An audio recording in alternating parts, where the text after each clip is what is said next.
stay in the flow. I don't want to take up any more of his time. Our speaker today is family. He's home with the family. Reverend Kevin Cottrell Ross. God bless you.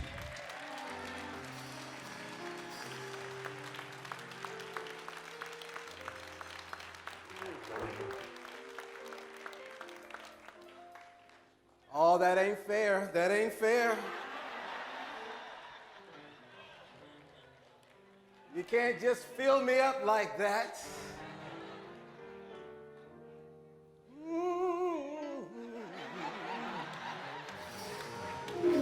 Can you feel it? Oh, man. Oh, I'm at home now. Tell somebody, hold my Bible. I might have a Metacostal breakdown up in here. Shirley Caesar said, it's just like fire!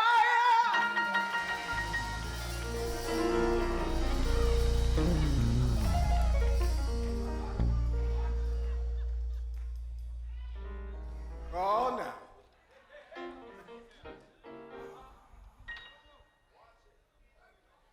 Tell somebody nearby, there is glory in your story. Go ahead and tell them there is.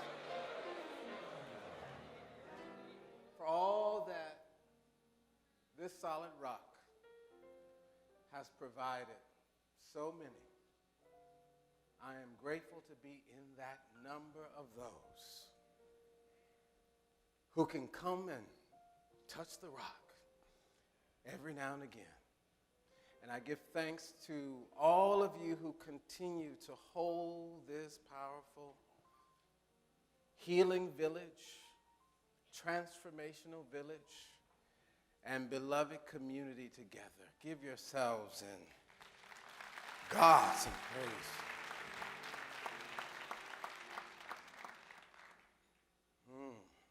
I am here to stand shoulder to shoulder with my brother on this, his 8th anniversary in the ministry of CUT as the senior minister.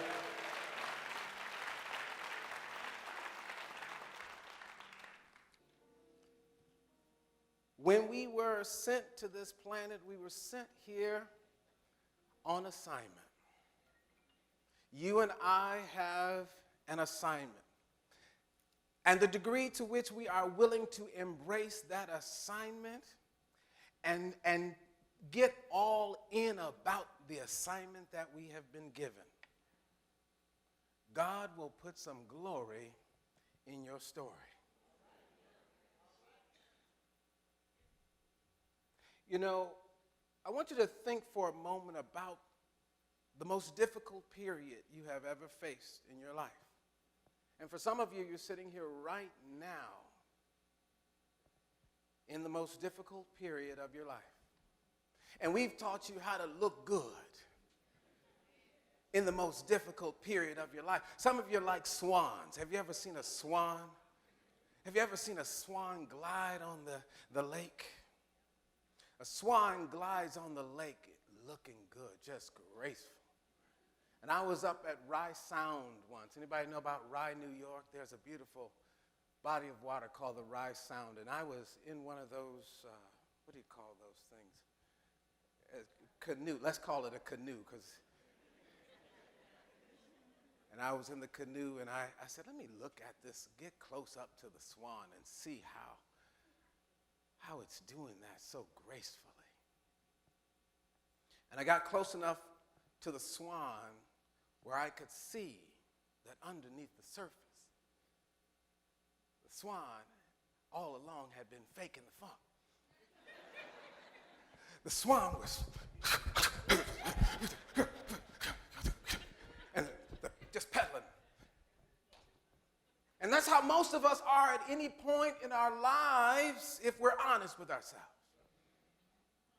That the journey that we've been sent on is a powerful journey. It's a transformational journey. But every now and again, I want you to give yourself an honest moment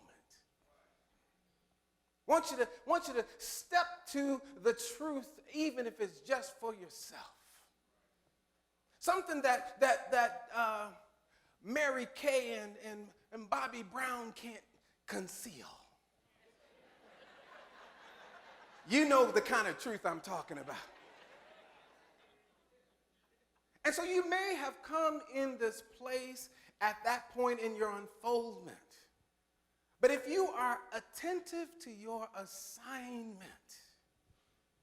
I promise that there will be glory in your story. I want to connect you to a story, and I want you to this morning own your story, whatever your story is. Say, I'm willing, come on, I'm willing to own my story. All parts of my story.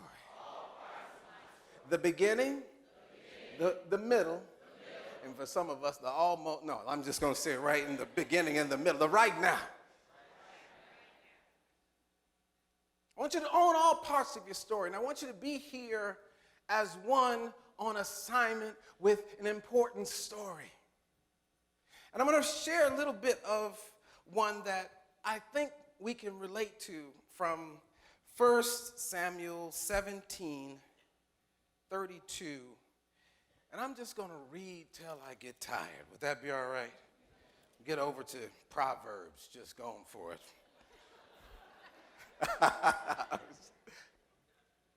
It says, Then David said to Saul, Let no man's heart fail because of him.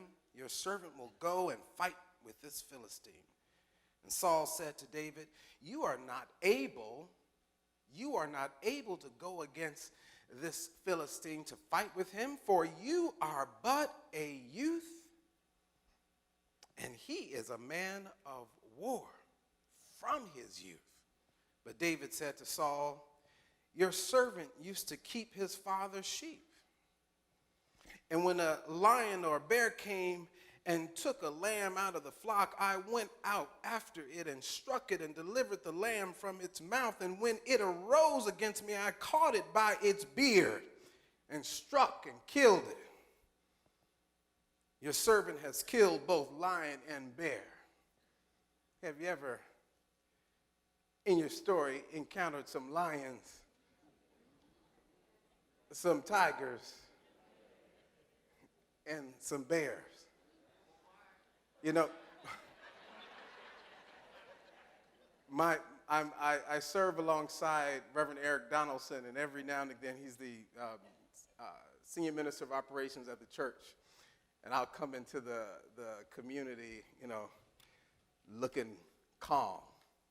And he'll come around the corner looking like he had just wrestled the bear. And we have code. We say, Seen the bear today? He says, Seen the bear. I said, Is the bear still in the house? He says, No, I handled the bear. I said, Very good.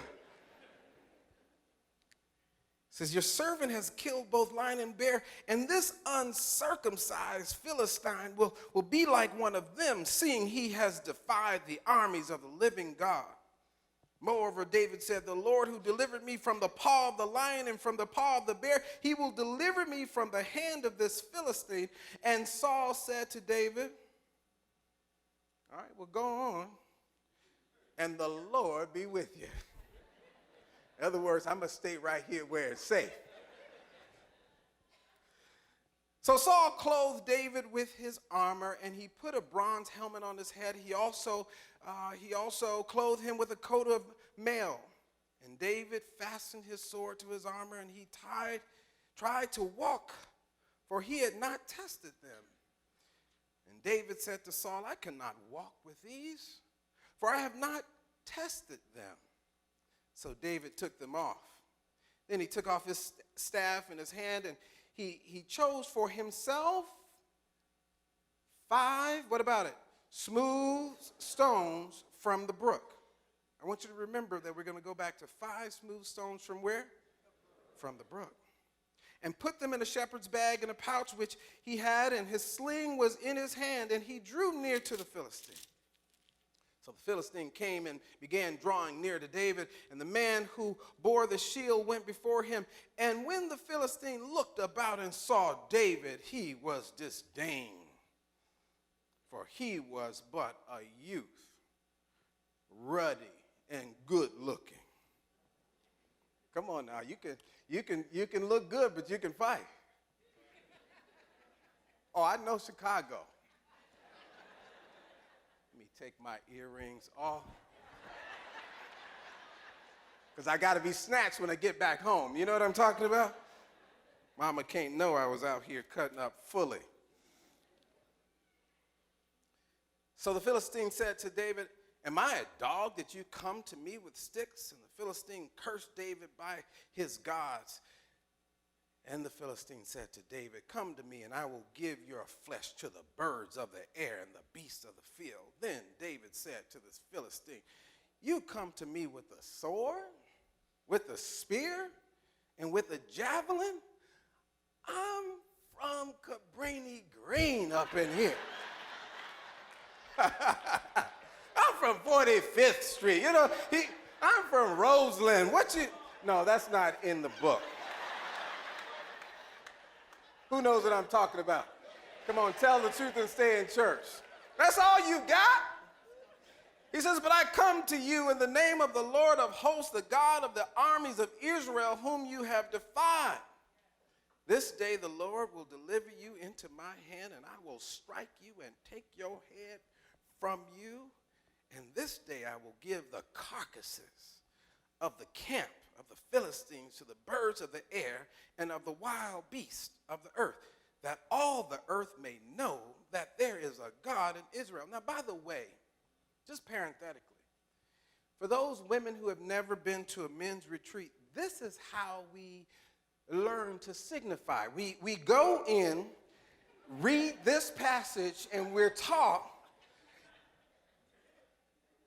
You know what I'm talking about, fellas. You have to have a biblical approach to talking crap. And that's what they're doing in here. They're going back and forth with each other. Tell somebody it's in the book. I'm just a reader today. I'm just a reader.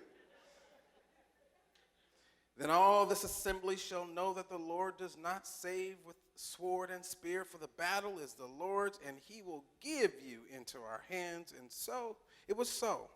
When the Philistine arose and came and drew near to David, that David hastened and ran toward the army to meet the Philistine. Then David put his hand in his bag and took out a stone, and he slung it and struck the Philistine in his forehead, so that the stone sank into his forehead, and he fell on his face to the earth. So David prevailed over the Philistine with a sling and a stone, and struck the Philistine and killed him. But there was no sword in the hand of David. Y'all with me today? I want us to hang in there right now, because I was given a topic called the courage to grow. And before we can grow, we have to recognize that we are here on assignment.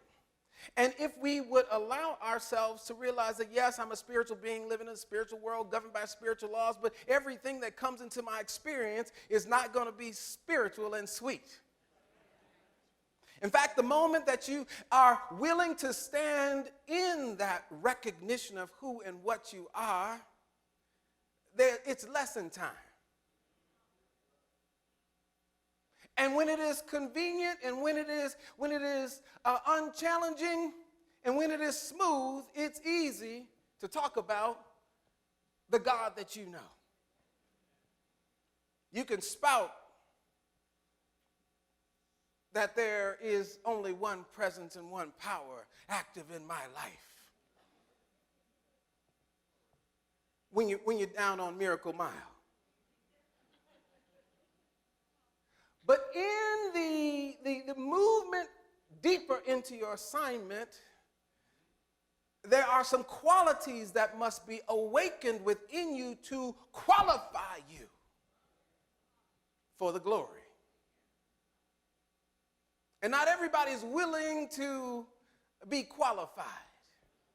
Not everybody is willing to be tested. Not everybody is willing to step forth up to the plate and take your turn. what is the qualification for? To develop within you courage.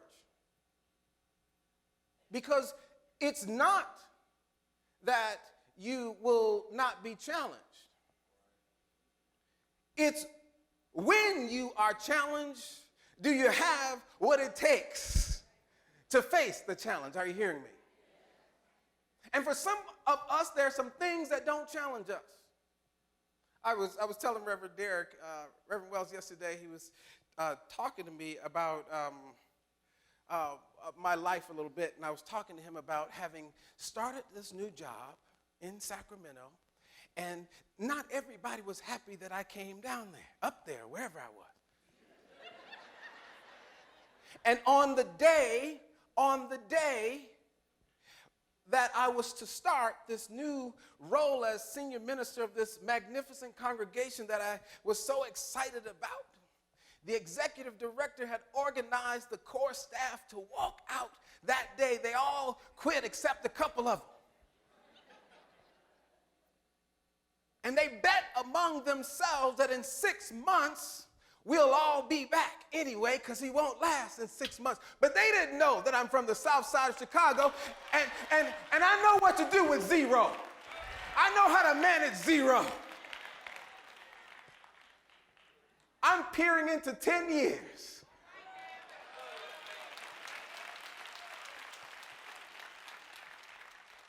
So some things that you might think is a challenge that you might need courage for, you don't need the courage for that. I didn't need courage for that. I knew what to do with nothing. I've had some nothing in my, have you had some nothing? Yeah, have you learned how to make brick out of straw? Who's some brick makers in the house? Coming here clearing the decks for me. I've been using my imagination since I was born. I know how to shape substance and place some faith on something that does not seem to have form and put some form on it. Courage is for the challenges that you have not fully prepared yourself for. Just to give you a working definition, I like to use this one. Courage is the conscious choice to honor your highest spiritual values or truth in the face of certain opposition, no matter what. No matter what. To honor your highest spiritual values in the face of what? Certain opposition. How often? No. The ability to fully rely on God in the face of every uncertainty and to completely trust that no weapon formed against you can prosper. To fully rely on God. And so to have courage is to know that you know. Come on, that you know. In the face of the doctor's report, Johnny Coleman. It took courage for Johnny to hear that you have 6 months to live. That was not something she had heard before. And made the decision, come on, I'm going to live anyway. She says, I was too young to die. I haven't even started living yet. I'm not letting this thing take me out. Tell somebody nearby, I'm not letting this thing. Come on, take me out. I'm going to stretch the little bit of God I know. I'm going to stretch the little bit of God. Come on, stretch the little bit of truth. Stretch your first lessons in truth. Just stretch it out. I'm going to stretch my lesson 1. Are you hearing me? And I say certain opposition because, as Reverend Ike would say, you will get your lesson, but in succession of that, you will have your testing before you get your blessing. And so when the testing comes, look at it differently. And this is where the growth comes in. You grow when you learn to take the principles that you have and reinterpret them in a relevant way, congruent with the experience that you're moving through. That when stuff comes into your experience, and it will, when unfavorable circumstances appear and the conditions happen in our lives, and they will, I don't see myself as a victim to the experience. Growth is being able to say, this has not come to happen to me, it has come to happen, come on, for me. Have you ever read a boring story? A story, when I was in English class at Pullman School, they talked about the arc of a story. And as a story is being written, something has to happen. There has to be the breakdown point. Who knows what I'm talking about? There has to be the nemesis. There has to be that challenging part of the story. And if you have none of that in there, no one wants to talk about you. You're kind of a bore. He was born Cook County Hospital in 1924. They took him home. He went to all the best schools, and he's been awarded his whole life. And, well, nobody wants to read that. Because there's no connective tissue between me and thee. But when you can reinterpret the events in your experience and know that they have come to happen for me and not to me, then you can be like David and run toward it. Are you hearing me? This must be a part of my divine assignment today. This was for me. Are you with me?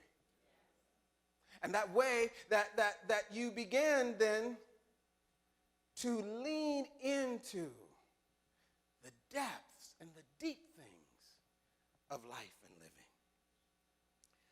I say grow, and I'll just share that definition of growth. What occurs when we apply, everybody say apply, wisdom, and make the necessary adjustment at the rate that Spirit demands. Growth is when we apply the wisdom and make the necessary adjustments at the rate that Spirit demands. Do you understand that there's a point at which you are swelling but not growing? Did you hear me? You get more stuff, got more company, got a house full of everything, but something in you is empty. Something in me is not fulfilled. Something in, because you haven't put your hand on your assignment.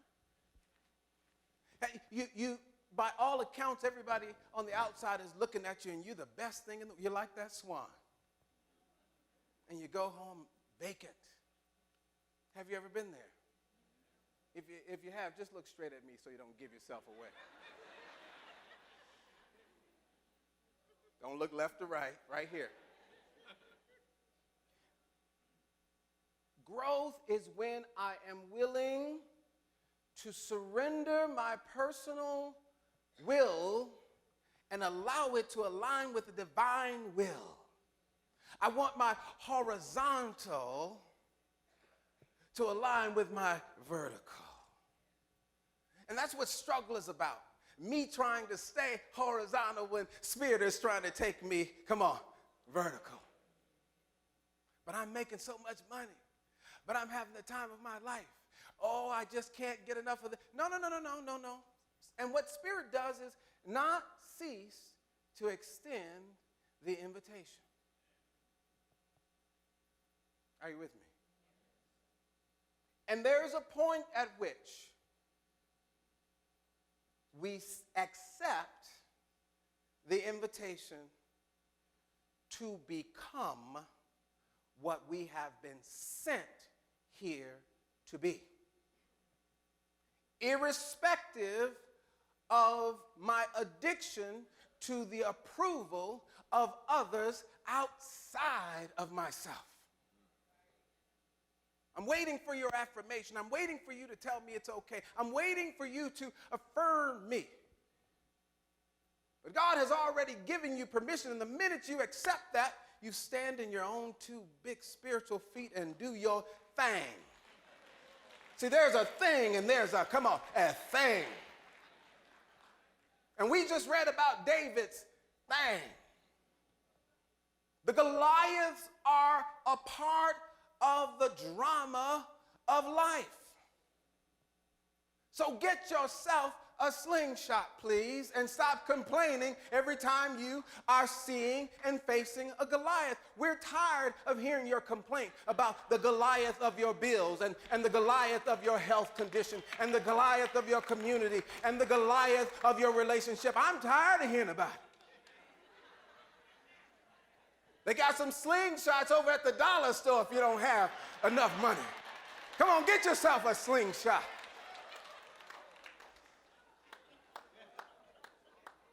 What I love about the choice of the slingshot was that young David was choosing that which he had mastery over.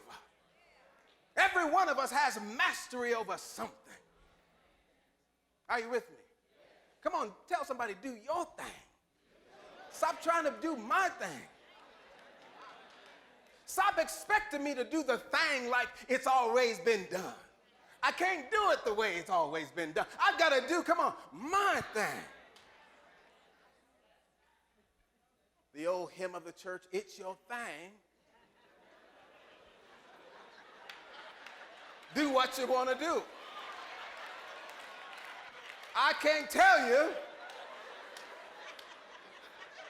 Look at all the saints in here.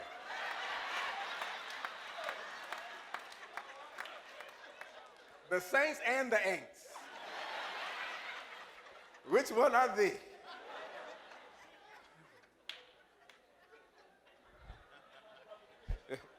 Y'all still with me today?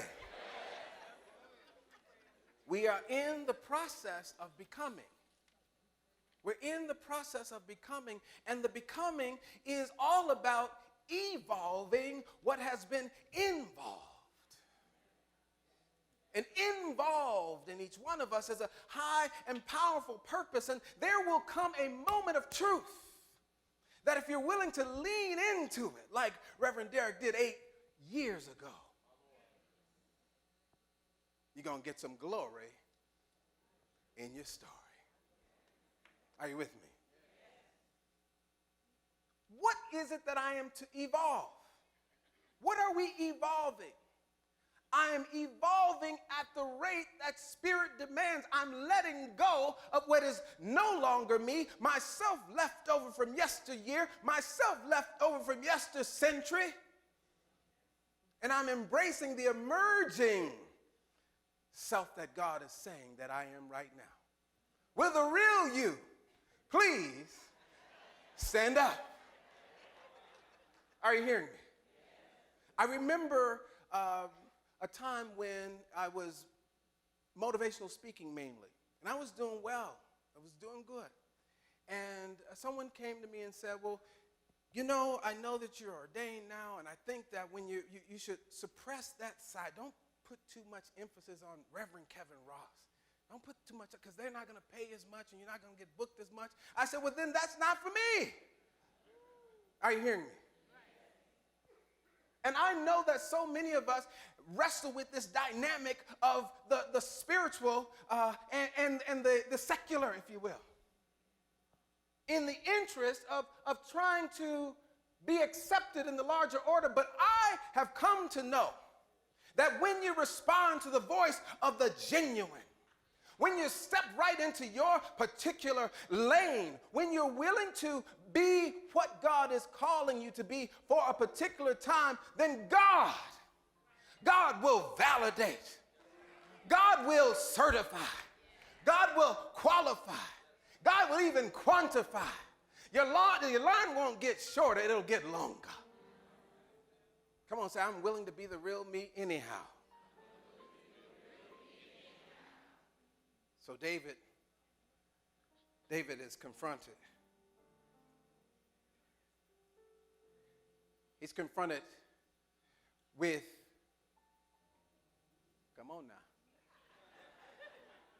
he's confronted with a Goliath that is seeking to have him doubt himself,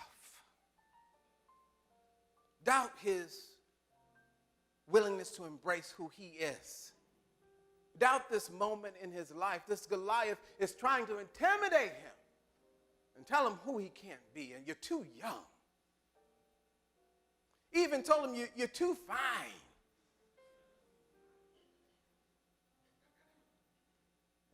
And David was able to go back to the brook.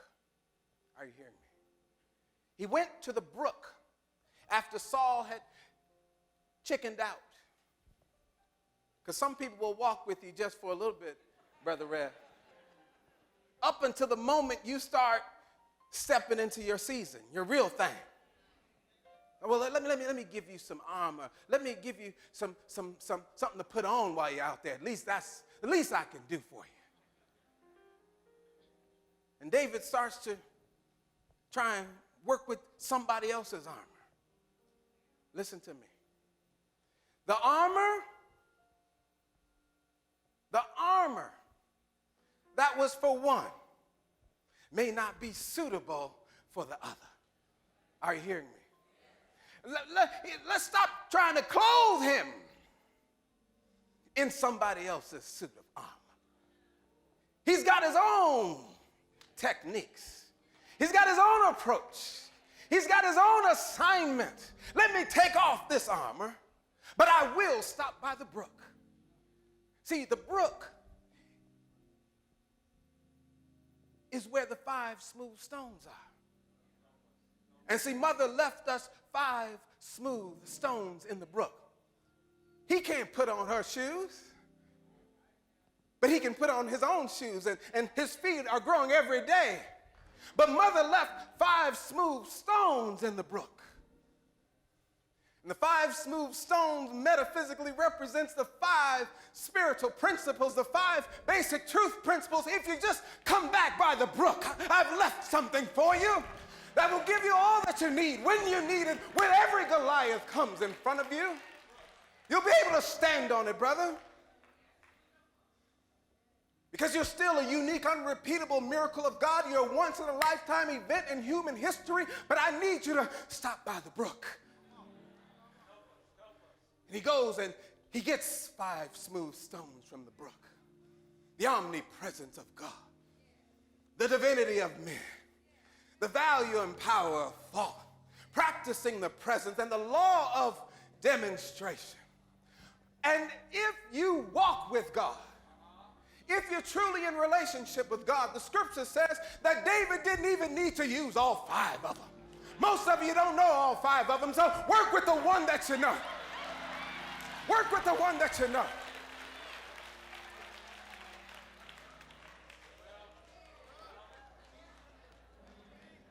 Reverend Derek, if all you got is the one, the omnipresence of God, that wherever I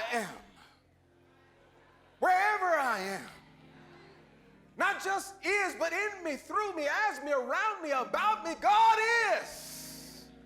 And who can challenge the one, the only, the omnipotent God that is in me? What if you move with that awareness? The moment of truth will come. And we've been given that moment of truth. Dr. Coleman, I believe, had the hardest job in the world, being the first. First to integrate Unity Village. That was the first. Then she was the first to come and build a church here in Chicago. First to be the president of the black woman president of Unity, Association for Unity Churches. Then she was the first to build the first, the second, the third, the church, the school, the first. And it's hard being the first. Oh, but I want you to know something. As a pastor, a spiritual leader, it's also hard being the second. You've got to have some nerve to come up in here after the first has been here. You've got got to have the testicular fortitude and the ovarian audacity to step in here after the first has been here. So the man that is leading this spiritual community right now understands what it means to be the second. You're too young. You haven't been tested. You haven't been tried. Take my armor. Take my advice. Take what I have to give you. But I'm saying if you lose him and let him go, if you allow God to do the same thing that God has been doing throughout the ages, then God, having provided something better for us, will not be made perfect apart from that. And so allow the perfecting to happen. Allow God to continue to work in and through him, fashion him and form him, and build him for such a time as this, CUT.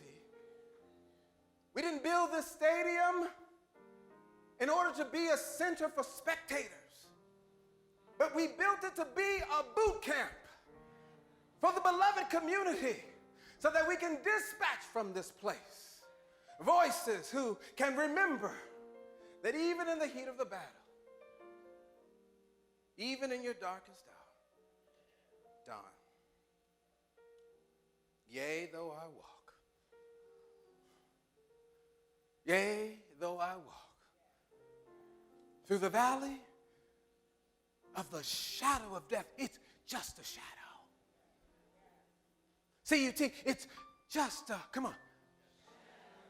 Judge not according to appearances, but judge with righteous judgment. It's just I will fear no error, for thou art with me. Thy rod and thy staff, they comfort me. Thou hast prepared a table just for me in the presence of all my haters. Thou hast anointed my head with oil. My cup runneth over. Surely goodness and mercy shall follow you, Brother Rev, all of the days of your life.